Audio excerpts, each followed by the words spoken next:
Time now to get the latest trends in dive retailing, travel, and training with Level Up, the podcast of Scuba Diving Industry Magazine. Now, here's your host, Scuba Radio's Greg the Divemaster. And welcome. This is Level Up, the official podcast of Scuba Diving Industry Magazine. I am Greg the Divemaster from Scuba Radio. Check it out every Saturday, 3 to 5 Eastern Time. However, today we're talking about industry stuff. So I got Willie Cline with me and his fine son, Britain, to help launch today's Level Up podcast. Willie, how you doing there, buddy? Oh, doing just great, just great. So before we get started, this is a little serious moment, but we happen to be based in Texas, and although we're not anywhere near where all this horrible disaster happened, I just can't see how we shouldn't take just a few seconds of a moment of silence for these terrible, terrible tragedy that's occurred just 4 or 5 hours from us.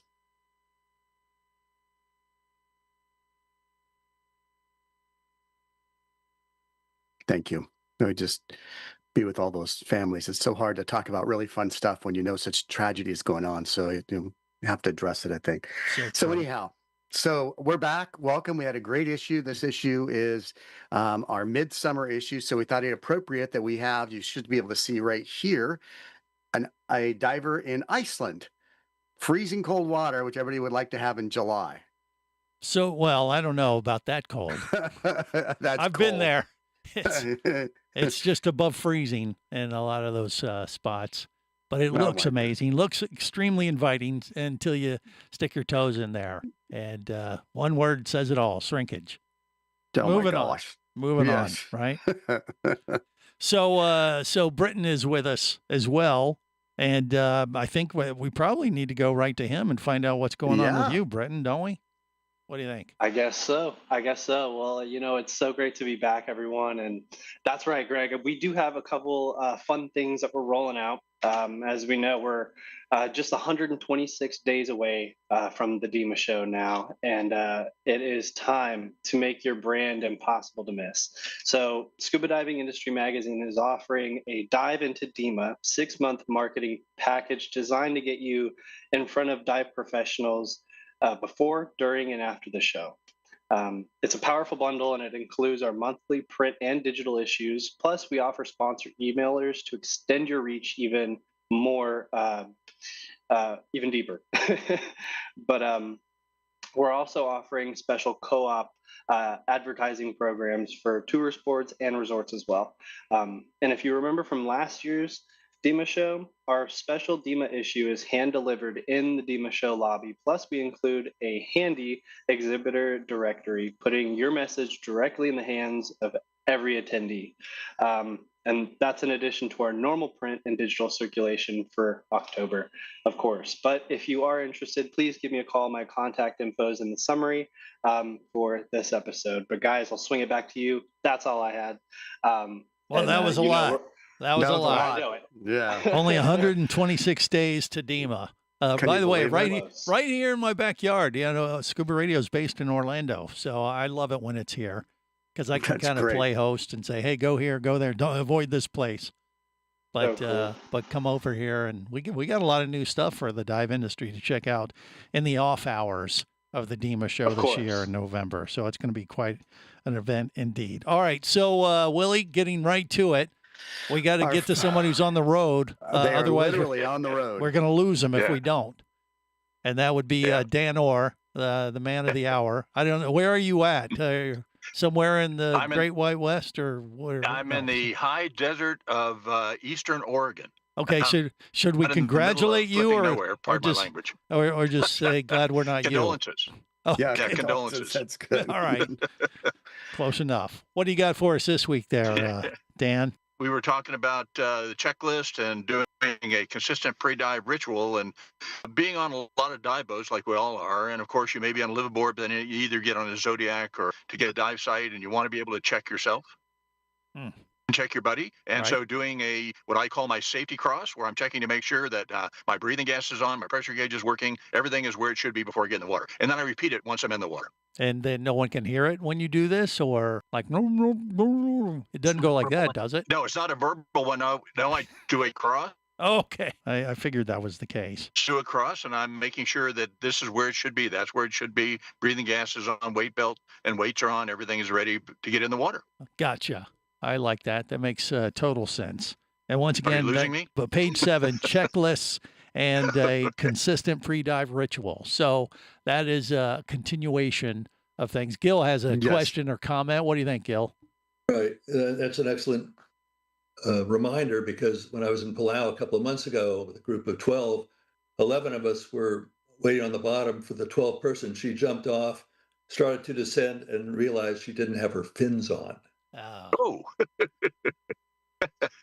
Yeah, it's kind of hard to catch up with everybody and keep up with everybody without fins on. Right. And, and I do have to, I know you can't stay for very long, Dan, but I got to say, a good friend of all of ours, Al Hornsby, has been writing a fantastic series for us every month. It's a column on liability. He's probably the world's preeminent individual that has dealt with probably more litigation in our industry than anybody else. But his article this month is specifically that issue. It was a resort course. Person went on a dive. The instructor didn't follow his checklist of what do you do after the dive. They jumped. The boat hit a little tiny wake, and the person fell over backwards and drowned. I mean, such tragedy was unnecessary. Just simply having followed simple checklists to make sure that as soon as students come out of the water, the weight ball comes off. The tank comes off. There's no excuse for that stuff. So there's a real world application of that in his article. He's not with us today at writing, but take a look at the issue. It's a good article. Good. Yeah, we'll do that. Absolutely. Well, Dan, always a pleasure. I guess we got to let you ride off into the sunset. Get back to driving. Right. We're going to lose them anyway. Okay. All right. Take care. There you go. Dan Orr. All right. Moving on to our next writer would be Cathryn Garcia. From Oregon to the Azores. Yes. And Portugal. Right. Yeah, I love it. Page 22, show and sell, tips for using video as a sales tool. Cathryn, what are 4 key things for using video to sell? Because I think that's what you write about, right?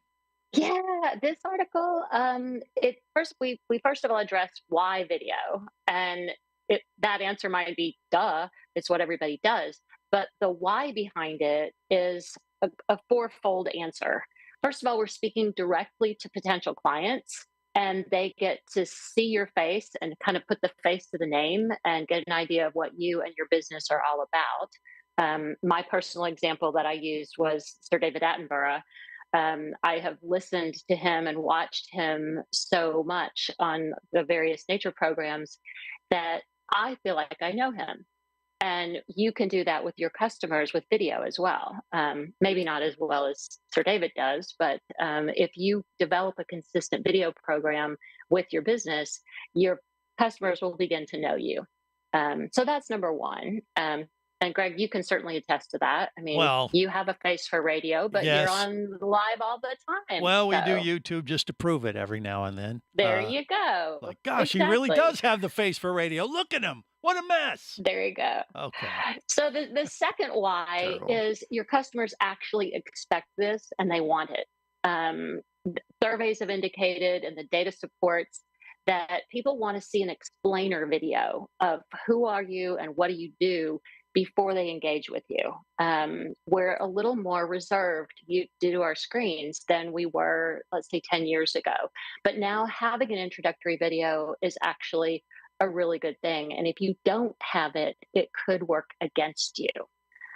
Third, it improves conversions. You're saving some time, you're getting your message across, and people can refer back to it if they need to know some more about your business or what your specials are, that sort of thing. They can look at it on the video and get back in touch. And then it actually, the fourth one is you will be able to convert sales. If you create a 5-part video program that's basically your welcome video, your frequently answered questions, your have you ever wondered how this works sort of videos, bio videos, and also customer testimonials. That's like the 5 fingers of the hand that reaches for the money. And if you can use all of those types of videos when you're speaking directly to your potential customers, it's the first wave of getting them interested, hooking them in on what you're going to do, and then closing the sale and keeping them as a customer. So, boom. Yeah, If you're I love not using video, start doing it now. Yeah. Gil's got a hand up. We got kind of sucked into it at Scuba Radio. And I mean, and that's what we're doing right now with the podcast to a certain extent, right, Willie? Yeah, absolutely. It's been a great tool when you put the visuals behind it. Gil, you had a question or someone did? Just something to add. Cathryn knows that in advertising, the first thing you ever do when you create a website for someone, or even before that, is create what we call an explainer video. Could be could be a minute and a half. That's about the top length of time someone can pay attention these days. But it answers the 5 questions, and it's something you can build off of. You can do future videos for separate FAQs. You can do future videos with testimonials, whatever. But that explainer video, or let me explain it to you, Lucy, that kind of thing always helps. And you always want to tell your customer what you're going to do for them that's going to improve their life and make everything better. Because at the end of the day, you're in business to make certain that they have a better life. However you do it, whether it's a beauty cream or a diet product or a diving lesson, we're all in the business of relationships that are going to make people's lives better. Right. Just remember when you're watching us, the camera adds 10 pounds. Yeah. There you go. And 10 years for some of us older people. Not for you young ladies. You guys look fabulous. There you go. Well, Gil kind of stepped right in there. I think maybe we ought to go to him next, Willie. What do you think? Well, let's go from the Azores back to California. Yeah. See ya. Yeah. Thanks, see ya, Cathryn. Gil Zeimer. He's in San Rafael, California, page 27. Hydrophilic, is that the right film? I know, right? A breakthrough in anti-fogging technology for your dive mask. So what is this exactly, Gil? What can you tell us? I'm going to show the photo from the article right there, Gil, while you're talking. Everybody can see that mask that's got a film on it. So go ahead, Gil. Yeah. So is it hydro... Philic or phylic or? Yeah, hydrophilic film means that it adheres. It's a coating that's been treated and it absorbs water. Also repels fog. But this is their promotional advertising card. And Willie introduced me to Carl Hamouche, who's the creator of this product. It's an amazing product. I haven't used it personally yet. Willie has. Why don't you tell him about it for a second? Yeah, I used it first on a shore dive down in Curacao back in January. And then when we did that big tiger shark hammerhead dive in Bimini, I was wearing it as well. And I mean, it's just remarkable. I've never dove a mask ever that just simply doesn't fog. Whether you're at 100 feet or whether you're on the surface, in a hot tropical air, never fogs. It's a remarkable invention. I'm surprised that not everybody uses it yet. So it's a cool thing. How does it work? Well, you put it on or glue it on or something or what? Gil can explain the science behind it, but it's like a window cling.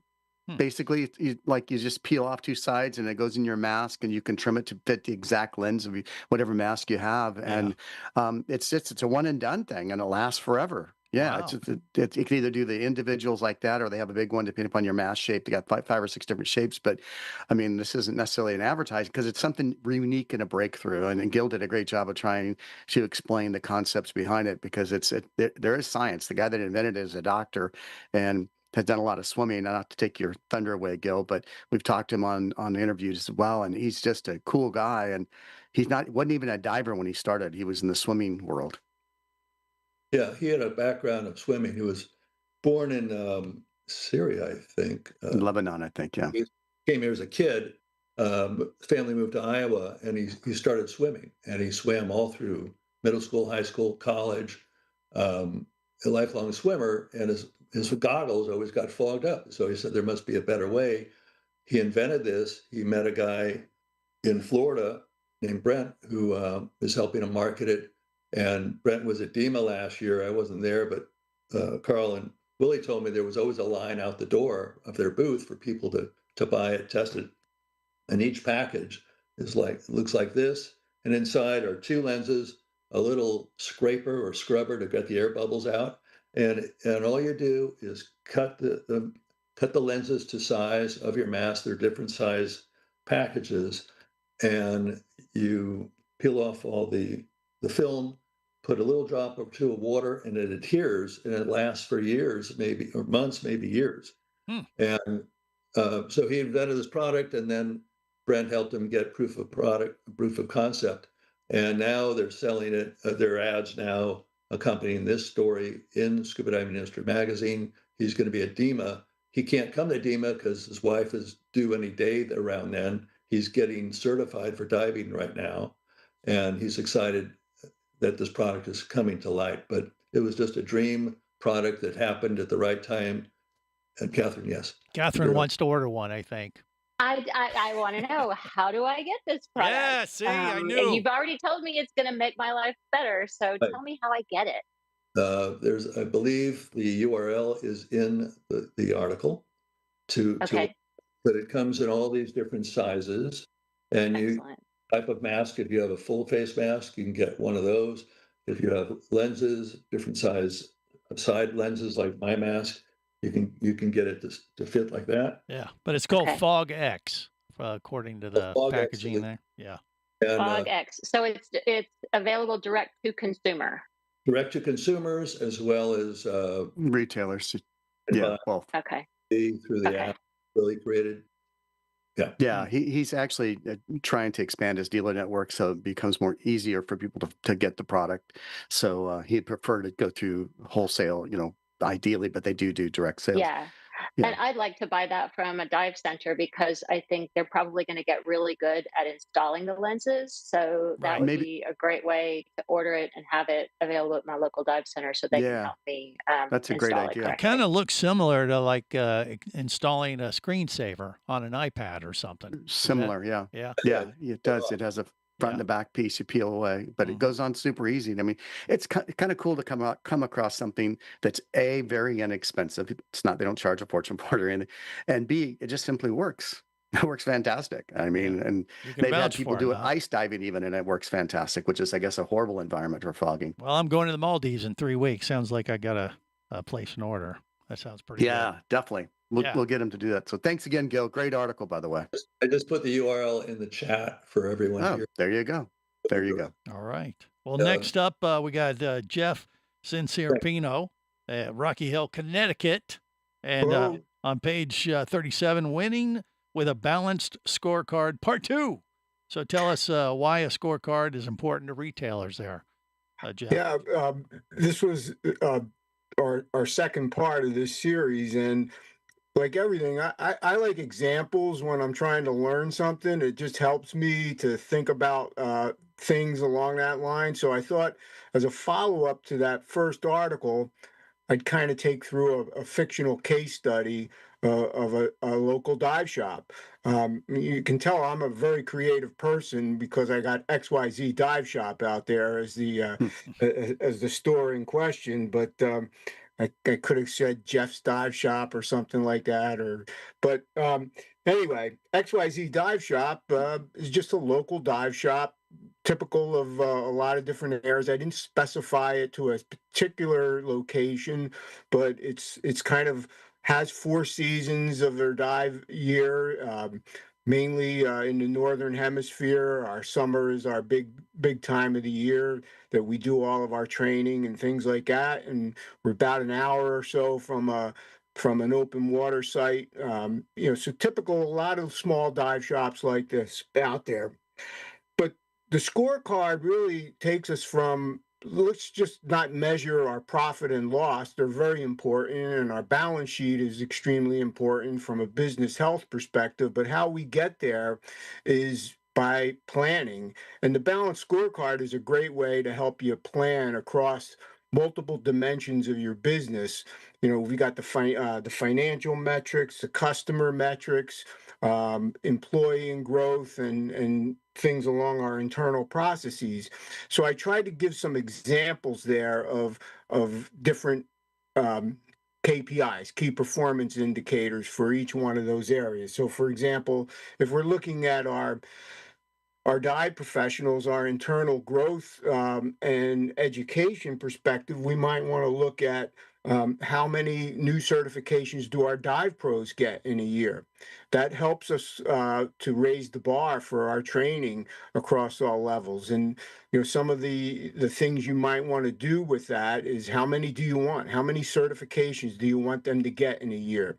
So we set a target out there, and then we put the incentives or the initiatives together for each one of those.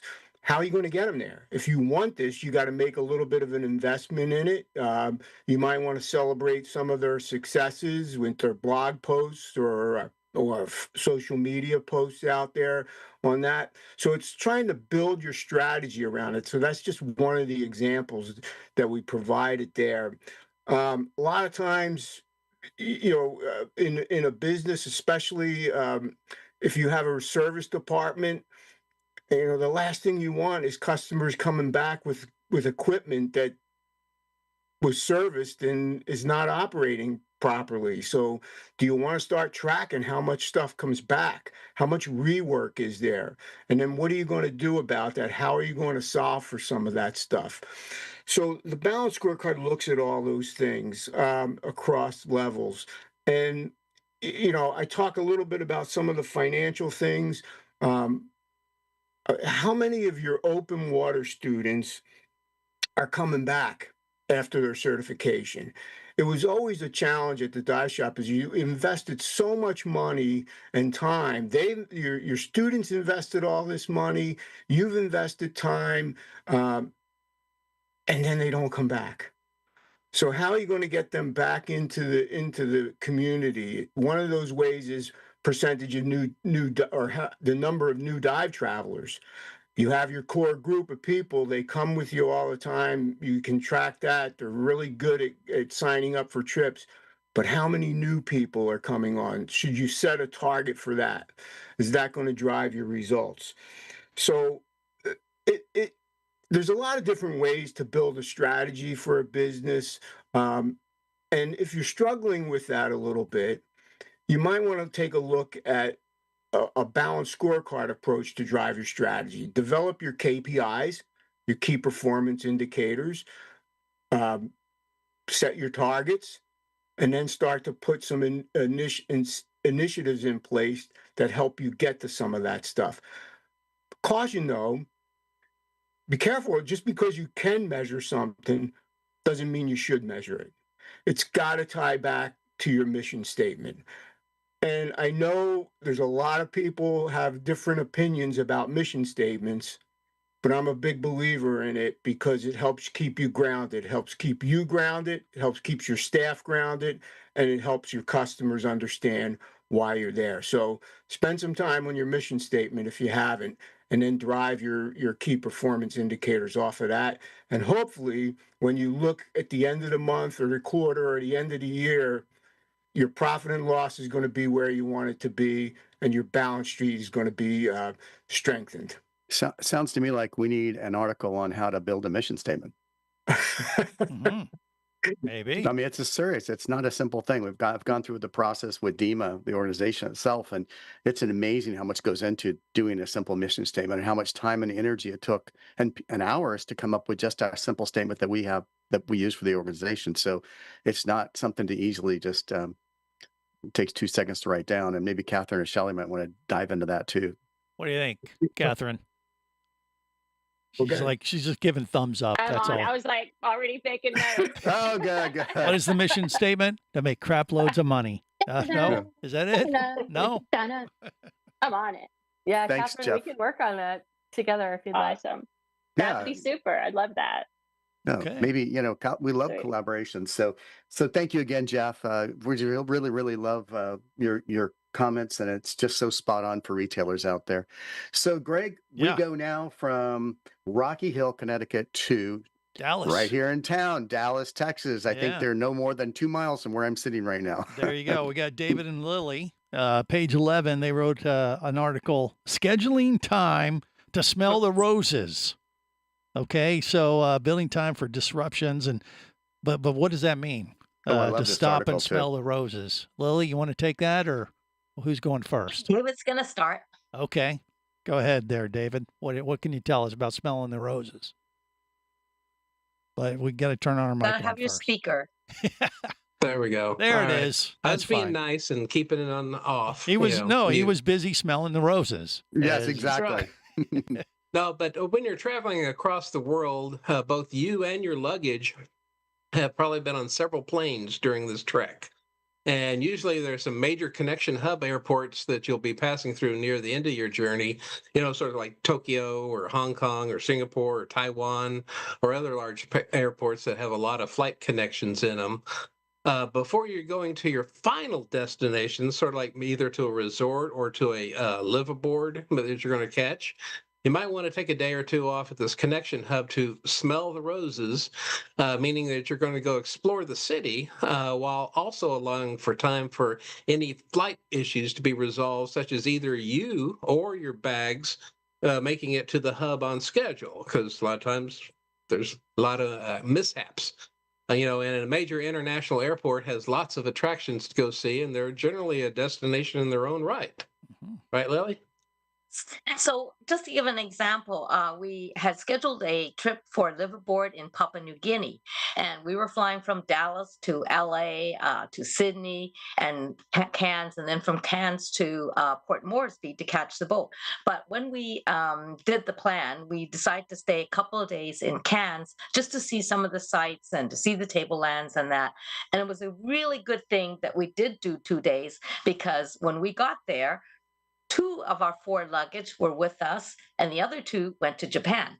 So for us, it took 2 days to get the luggage and working with the airlines to get the luggage back to us just in time for us to catch the plane from Cairns over to Port Moresby. So it was very good. It was very helpful to have that time to determine that we could work out issues and at the same time we could do our sightseeing. But without that time, we would have gotten on the boat without our dive gear. So the same thing happened on the way back. So after the 10-day trip, we were the van dropped us off at the airport. But the problem was when we got to the airport, we didn't see any people, we didn't see any cars, anything, and we went into this empty airport in Port Moresby. We saw one guy at a counter and dragged all our luggage to him and said we were on our way back to Cairns to catch, and people were from all over the place. So we had people in Asia, people in the U.S. and all that, and they all had direct flights. So we went there and talked to the attendant, and the attendant basically said, "No plane today, maybe tomorrow." So that caused a big commotion with everyone because they had direct connecting flights. For us, luckily, we had also added 2 days in Cairns to go back. So all we had to do was call our bed and breakfast place and let the landlady know that we were going to be a day late or so. And so that worked out for us going there and going back. And the fact that we had the time there to allocate time to do any kind of problem solving, it all worked out, and we were able to catch all our flights. Yeah, that's pretty. And while that experience was just Lily and I traveling together, you can also plan these smell the roses excursions, for group trips like we did last year. We took a group of 18 to North Sulawesi in Indonesia to hit 3 resorts and ending up in Limbe, but we had to meet in Singapore before catching the regional airline over to Manado. So we chose to plan several days in Singapore to explore these sites in the city, and everybody thoroughly enjoyed the adventure. That was like one of the big highlights that they enjoyed. And Singapore is a place that you gotta spend more than a couple of days in to go see all the sites. Luckily, all of our people and all their bags arrived as scheduled, but they hadn't. But if they hadn't, then we would have had some buffer time and able to make up late arrivals of either people or bags before we started off on our final destination and go to North Sulawesi, because we had to have a specific flight to get from Singapore to Manado, and there was only one of them. So you better be there on that time. That's great. Mm-hmm. So Yes. there's Golden advice right here. I mean, if you're a dive shop out there and you're planning that big exotic trip, these are great words of wisdom. It can I'm make doing a huge just difference that. in 6. Actually, in just a few weeks, I'm going to the Maldives, and I'm spending 24 hours And Singapore at the airport there, which is rated as the #1 airport in the world. It's an amazing place. Yeah. You got to go see the fountain. Yeah, the fountain. It's the largest indoor fountain in the world. Yeah, you just do a little Google search and stuff, and you have a little layover. You can next thing you can add another element to your dive adventure that a lot of people don't. Also, their think subway goes right to the airport, so you can take the subway. They have a great subway system. It takes you through town. So while you're there, go see some of the other sites that you can do. The very first time that Lily and I went to Singapore, we just had an overnight occasion, and we got in like early evening, and then we hopped a cab after putting our stuff in the hotel. Went to Raffles Hotel for a Singapore sling, and then we took a yeah. And then we what took you do because it was my birthday. Of course. And we took a rickshaw ride about like 2 a.m. Where the guy was telling where things supposed to have been, during the daytime. But then we got back and took off on our flight in the morning. But, there's too many potential issues that can happen on a long journey as far as, things that can arise, like connecting flights. You can have delays for all sorts of reasons, and even cancellations where either you or your bags don't make it to the next scheduled flight. Right. And the more complicated the journey, then it's probably a good idea to schedule in strategic buffer time and go smell the roses. Well, thanks again. That's a great article. I really appreciate it. I'm going to be smelling the Singapore slings. They have a scent, don't they? Tasting them. They're delicious. Hey, so I'm going to cue up the next writer because John Fine is a new writer to us, but he's not new to writing. A lot like Gil when we first found out about Gil. And John's been writing for magazines, General Leisure and dive magazines for years. He's based out of the South Florida area. And he wrote an article this month on the Florida Keys coral restoration successes from the I.CARE about coral.org. And he was unable to make it, but the person he wrote about was Michael Goldberg, which we happen to have here today. The man, the myth, the legend, right here with us. And he knows you. In fact, we were just talking yesterday, and he said, oh, my gosh, Greg was just down here. Well, don't hold that against him. I've got this photo, too. This was like, I guess you guys, how many tons of trash did you guys haul out, Michael? Just over 37,000 pounds. That's insane, isn't it? That was the I.CARE Trash Derby that they just had a couple months ago. I was down there for their event, and what a great effort that they have done. I mean, cool. This was the third? Is that what it was? It was our third one. We had over 900 participants, and we collected that debris over 2 days from Key West to Key Largo. Yeah. It's an amazing effort by so many people. You can't pull an event off like that with 3 or 4. There was nonprofits up and down the Keys, from outside the Keys coming in to help, to participate, to support, to make it work. It was a fabulous weekend, and we'll be doing it again next year. Yeah. April 30th through May 2nd, I believe, are the dates. It's become a staple down here. Yeah. And by the way, he probably won't toot his own horn, but I got to say, I was watching this from afar the last couple of years, and I got down there for this year's event, and I was just blown away because one of the cool things that they did with this event, Willie, and the rest of the gang and anyone listening, is that you guys gave away 300, 500 dive spots or something. And if you went and dove down in the Florida Keys and signed up for one of these free spots that all the operators up and down the Keys gave away, you agreed to go and help gather up some of the garbage and participate in this event. So not only did they do such great work, but they gave away a crap load of free dives and drew people down to the Keys all throughout Florida and from all over the country, actually. It wasn't just the Florida Keys. So a pretty cool idea and concept that Mike and his gang there at I.CARE put together. There you go, Mike. How about that? Yeah, we had 540 divers, I believe. Wow. Something to that effect. Wow. An incredible number of divers.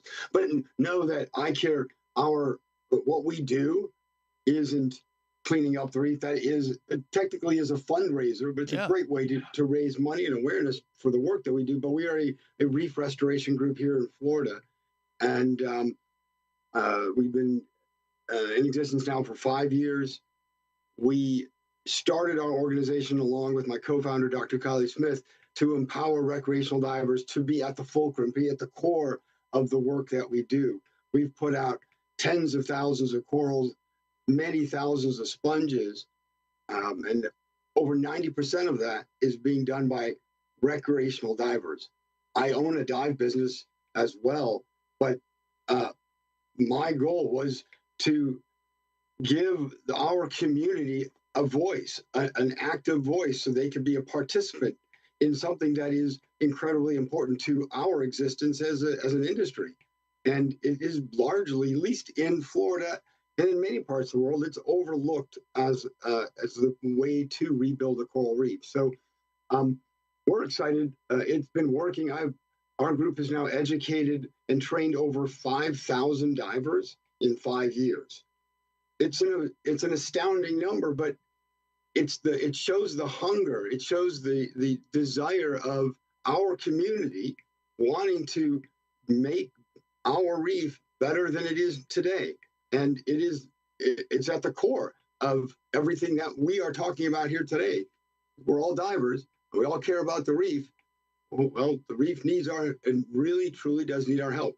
Yeah, well, it's an investment in the future too. And I think, what is it, every Friday you guys do a special dive that people can participate in if they like? Isn't that right, Mike? Every Friday, every Saturday, a couple Sundays out of the month. But even more importantly, I think, not just on a regular basis, but we also set up educational programs for schools, for universities, where they come down here for periods of time where they can entrench themselves in conservation. We set these programs up for dive shops. We have dive shops that come down for 2, 3, 4 days, and they'll take half of their trip just to participate in conservation work, whether it's cleaning up, whether it's planting sponges, corals.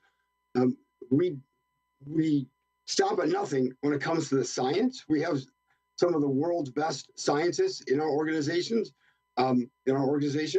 and we teach from beginning to end everything that we're doing, so they get a true understanding of the work that's involved. Honestly, the majority of the work is after the corals and sponges have been put down, but then they get a good sense of really what it does take to make this all work. Yeah. I mean, the technology is fascinating too. By the way, how they actually, they basically grow these little coral polyps and then plant them out there, and you can go out on one of these dives and participate in that. It's a really cool concept. Gil, you had a question or comment maybe about this? I'd love to get Mike's email address to follow up with him to write an article in my series about how to blue your business and make more green. And I also want to tell you about Blue Friday, where we're telling divers around the world on Black Friday to not shop, but go diving. Or go plant coral down there with Mike and the I.CARE. That'd be a cool team. idea. Well, Mike, thanks for being on our show, and thanks for telling us a little bit about your efforts. And this is a special shout out to John Christopher Fine. Thank you again for a great article you wrote. And he's already written 2 or 3 more for us that we've got in the hopper. So we expect to have a lot more articles. And the keys are such an important part of our dive industry, really, truly are. And I'm really great to have some contributions from this. And Michael, I'm going to challenge you to think about writing for us as well. Like he doesn't have enough to do already. Exactly. But it's I.CARE aboutcoral.org. Is that the website they could go to and get to you as well, Mike, or is there another one? Yeah, I just shot Gil my email address, so you can reach me directly. And the website is icareaboutcoral.org. Okay, there you go. Good stuff. Well, thank you again. Quite a guy. And last but not least, we're going to go from Florida now back out to the West. Mm-hmm. Arizona, here we come, Shelli. So page 25, 5 keys to success in a startup dive business. So what are these 5 keys? What can you tell us? I love it. Well, number 1 is passion. And we've been talking about passion all day. It's not enough to start with a passion for scuba. I mean, we all have that. We share that. But what is your passion for your business? What makes your business unique? And being able to clearly tell that story about your mission, vision, and values, which we talked about earlier, and we'll say more about next month. But what is it about your passion that drives you as a business owner, as a business leader, and keeps you moving forward? So passion is number 1. Number 2 is resilience. And by resilience, I don't mean stamina. I don't mean endurance. I mean, what are you going to do when you hit challenges, obstacles, barriers?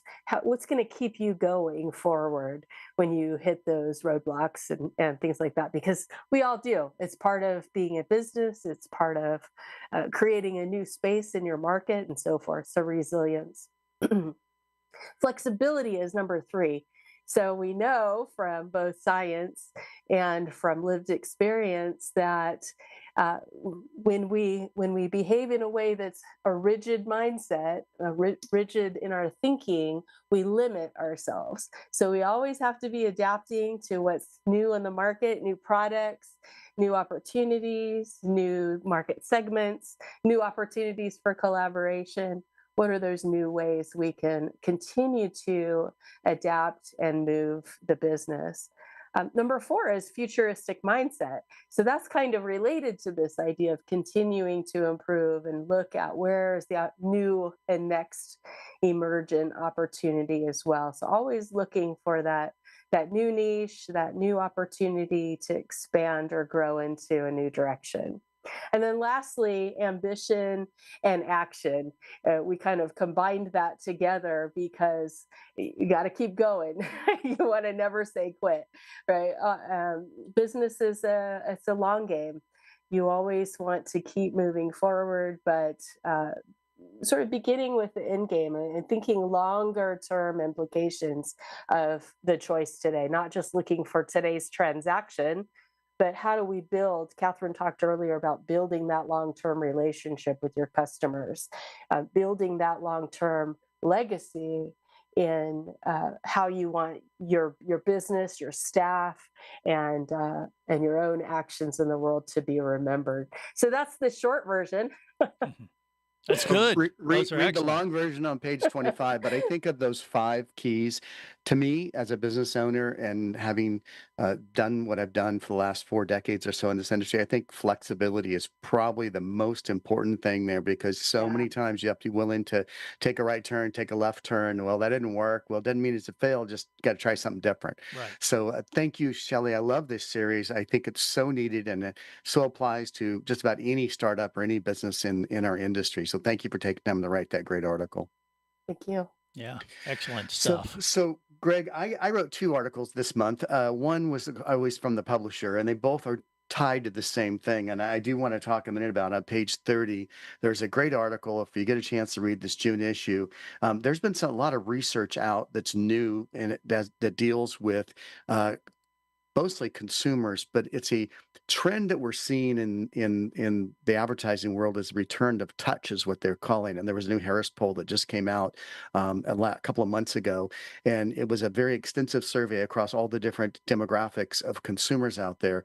And even the generals, the Gen Zs, the millennials are saying 73% of them like the touch and feel of a magazine. 69% of all consumers and 78% for the younger generations, Gen Z and millennials, are influenced by print media. And it's they call it digital fatigue. And that article is a lot about digital fatigue. That's really a real issue that right now we're dealing with. And Gen Z has probably experienced it the worst, 81%. So they'd like to disconnect more. So the 2 articles tie together. One is for dive shops saying, hey, here's how you can harness your online clicks and then convert those to in-store sales, because the survey that I quoted from the publisher, 66% of everybody that walks into a brick and mortar store has already researched in advance before they walked in online about what they're looking for. So that tie-in's really important between the 2. So that's just kind of my quick commercial for those 2 articles. They're great article, great issue, and thank you all the writers that contributed this month. Britain and I really appreciate all the content that comes in, and please keep those articles coming. Our next editorial closes in 2 days on the 10th, and what can you preview for us on that? Oh my gosh. Yeah, we're going to continue with the key stuff. So we were able to get Chandler Wright of NOAA to write an article for us on their Guardians of the Reef program, which is part of that I.CARE program, I believe, in the keys there. Mm-hmm. Dan Orr is writing another one of his continue with his fantastic safety series. Joel Silverstein out of Havasu City, Arizona, has written an article for us on the accuracy of gas analyzers, and he's got quite some interesting information. Al continues the series liability. We already talked about it. Jeff, I love his article for next month, which is on selling hard goods. John wrote an article on Dr. Sylvia Earle, John Fine, and then Alex's continues that great series, the Great Disconnect. And Gil's on assignment this next month. He's going to be writing about another product innovation from Garmin that we can't talk about until a little later on, but he's going to be talking about some really cutting edge stuff that they're doing. And Britt and I are going to go diving with some of this new technology during this month. We've been invited out to North Carolina to get in the water and test some of the stuff. So go see the sawtooth tiger. What kind of sharks are they? The sawtooth. Is that what they're called? I know. I think the Megalodons. What you're thinking about? The Megalodons? Megalodon? No, those are the extinct. teeth they find. I know the teeth. No. North Carolina. That's where out on the wrecks they have the sawtooth sharks. Oh, no, we're going to be in a quarry. It's going to be almost as exciting. All right. Well, okay. Maybe you'll find a megalodon tooth then. Megalodon will be in there somewhere in the quarry. We'll have to read all about it in Scuba Diving Industry Magazine. Well, good stuff as always, Willie. We will look forward to that, but I guess it's time to wrap it up for this. I think it's time to ride down that trail. Let's do it. Let's wrap it up. Let's wrap it up. Till next time, remember, you can check out Scuba Radio in the meantime every Saturday, 3 to 5 Eastern time. I'm Greg the Divemaster. Remember, it's always better. It's always better where down where it's where they got it. See? This has been Level Up, the podcast of Scuba Diving Industry Magazine. Produced by Scuba Radio and the Cline Group. For more info, go to scubadivingindustry.com.